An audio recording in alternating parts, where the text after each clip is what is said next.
बच्चों, आज मैं आपको पार्ट 2 सोनिया का संकोच बताऊंगी, जो एक शिक्षाप्रद कहानी है। देखिए, जैसे हमारा आत्मविश्वास होता है वैसी ही हमारी क्षमता होती है, ये विलियम हेज़लिट ने कहा। स्वास्थ्य सबसे बड़ी दौलत है, संतोष सबसे बड़ा खजाना है, आत्मविश्वास सबसे बड़ा मित्र है, ये लाओ जू ने कहा। अब देखिए आगे इस कहानी में क्या बताया गया है। सोनिया बहुत कम बोलती थी। लड़ाई झगड़ा तो रही दूर की बात, वह अपनी कक्षा में अध्यापक से भी कोई प्रश्न नहीं करती थी। सभी उसे संकोची लड़की के नाम से जानते थे। उसके माता पिता भी उसके इस स्वभाव से चिंतित रहते थे। सोनिया के पिता सोनिया के स्वभाव को लेकर चिंतित थे।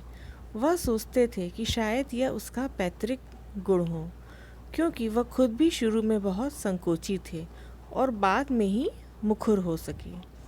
एक दिन सोनिया की सहेली काजल की माँ से व्यंग भरे लहजे में सोनिया की माँ से कहा, सोनिया की मम्मी, इस बात को गंभीरता से लो। लड़की का संकोची होना अच्छी बात नहीं है। आप इसे किसी मनोचिकित्सक को दिखाएं। जिनके घर में विचार विमर्श, लिखने पढ़ने का माहौल ना हो, उनके बच्चे ऐसे हो तो कोई बात नहीं, लेकिन आपके घर में उन्हें काजल की माँ की बात अच्छी नहीं लगी। सोनिया अपनी कक्षा में बोलने में जितनी संकोची थी, उतनी ही पढ़ाई लिखाई में होशियार थी। यह बात उसके घर वालों के साथ साथ अध्यापकों को भी पता थी। बहुत सोच विचार के बाद एक दिन सोनिया के पिता ने उसे पास बुलाया और कहा, बच्चों, इस कहानी में एक सोनिया लड़की है जो बहुत ही कम बोलती है, लड़ाई झगड़े से तो और दूर रहती है, परंतु वह बहुत पढ़ने में अच्छी है, परंतु उसका स्वभाव बहुत संकोची है। वो किसी से बहुत नहीं बात करती है। ये संकोची स्वभाव उसके माता पिता को बहुत खराब लगता था। वो उसके इस विषय को लेकर चिंतित रहते थे। उसके पिताजी ने सोचा था एक दिन कि शायद ये बड़े होके बोलने लगेगी।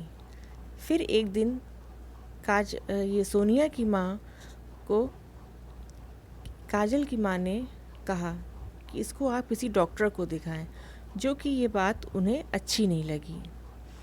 तब उसके पिताजी ने सोचा कि चलो मैं इसको समझाता हूँ और बताता हूँ कि तुम क्या करो। देखो बेटी, तुम पढ़ने में तेज हो, तुम्हारा स्वास्थ्य अच्छा है, तुम किसी भी प्रकार से किसी से कम नहीं हो। सबसे अच्छी मित्र तो किताबें ही होती हैं, जो आगे बढ़ने का रास्ता दिखाती हैं।